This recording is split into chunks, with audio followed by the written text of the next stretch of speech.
जुब जुब अखा हानायजों गोबां दैमा दैसानि दैया बारायनायनि जाउनाव दैमानि साखाथिफोराव गोबां लोमसावनो हमदों। दैमा दैसा दंग बायदिनि दैया बारायनो हमनायजों गोबां ओनसोलफोराव बाना सोमजिनानै गोबां सुबुंफोरखौ थानो जानो लोंनो गोबां उसुखुथु खालामदों। बेबादिनो सनितपुर जिल्लानि सिङाव थानाय बेलसिरि दखरा जिख्रिबारि गामिनि सुंगाजान दैमाया दिनै जिख्रिबारि गामिखौ फोजोबस्रांनायनि लामायाव लाबोदों। जुब जुब अखा हानायजों सुंगाजान दैमाया बारायनो हमनानै उसिफावनायजों साखाथियाव थानाय जिख्रिबारि गामिनि माखासे थागिबि सुबुंफोरनि न' बां सिलिंखार खालामलांबाय आरो दासिमबो थाद'नाय गैयै हा खुरखालांगासिनो दङ। थागिबि रायजोफोरा बेबादि खहाजों भुगिनांनानै दा जोबोद जार्लायाव दङ।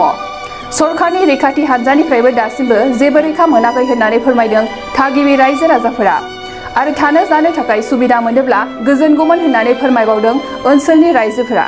बहा संनानै जागोन दा मोनायाव दै मादैया दिनै जोंनि मेगनाव मोदै रुथु रुथु गाबनानै दङ। नै रायजोफोर जोंनि गासैबो रायजो राजाफोर जोंनि आदै मादै आरो आदै बिथांमोना दिनै बेसेबां खस्थ'नि गेजेराव दंनाय दिनै न' बाङा गासिबो सोरलांब्लां जाजोब्बाय बायजोबलांबाय।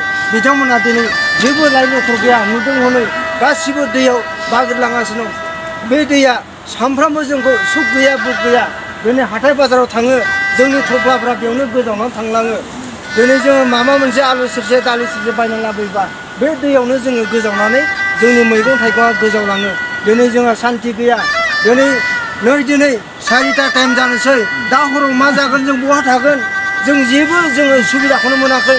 जोंनि थाखाय सोर सुबिदा खालामगोन रायजोफ्रा नाय बेखौ जों दा बिनि थाखाय मा बेबस्था मोनगोन रायजोफोर नाय अननानै जोंखौ माबा मोनसे सुबिदा हो जों खावलायदों। आदै मादैनि थाखाय बिथांमोना बोराय बुरि जेरावबो खारनो थाखाय राहा गैया। दिनै बे जायगायावनो बिथांमोना गथ' गथाय फेदेरनाय बेयावनो थांनानै थानाय बेयावनो जानाय लोंनाय नाथाय दिनै बिथांमोना जेबो राहा गैया। बेखौ आदै मादैनि थाखाय बयबो रायजोफ्रा सिन्था खालामनानै नायदो। दिनै बारि बागान गासिबो दैयाव थांजोब्बाय गासिबो थांजोब्बाय। मोसौ मोसा दाउ मासे फिसिदोंमोन दैयाव थांबाय। अमा मानै फिसिदोंमोन बेबो दैयाव थांबाय। दिनै हराव थांबाय मा खालामनो दिनै बासन बर्थन गैया बहा संनानै जागोन दा मोनायाव। दिनै मादैया दिनै जोंनि मेगनाव मोदै रुथु रुथु गाबनानै दङ। नै बेखौ आङो रायजोफोरनिसो खावलायदों। रायजोफ्रा जाय माबा मोनसे जुदि सुबिदा होनो हायोबा अननाय दङबा जोंनि आदै मादैनि थाखाय माबा मोनसे बेबस्थाखौ खालाम। आं बेखौनो बुंनानै रायजोफोरनि थाखाय आङो खावलायदों।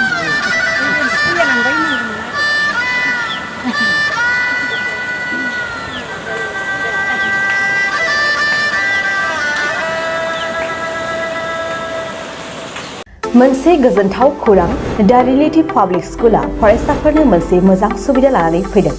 बावैसो मेट्रिक आनजादाव उथ्रिसारनो हानाय फरायसाफोरा थाखो जिसेआव मुं थिसननो गोनो गोथो जानानै दंब्ला नोंथांमोननिसिम मोनसे गोजोनथाव खौरां दा रिलेटिभ पाब्लिक स्कुला नोंथांमोननो मोजां सुबिदा लानानै फैदों।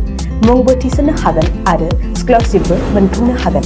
नाथाय बेनि थाखाय नोंथांमोना मोनसे आनजाद होग्रोनो नांगोन आरो बे आनजादखौ फैगौ 19 जुन रबिबार खालि खुंफुंनाय जागोन।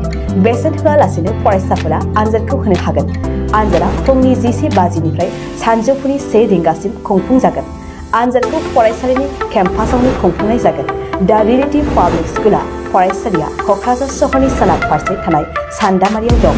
गोबांथार मिन्थिनो थाखाय नोंथांमोनहा 9435293000 नङाब्ला 9678129337 जानबुं अनजिमायाव खौरां लाहरनो हागोन।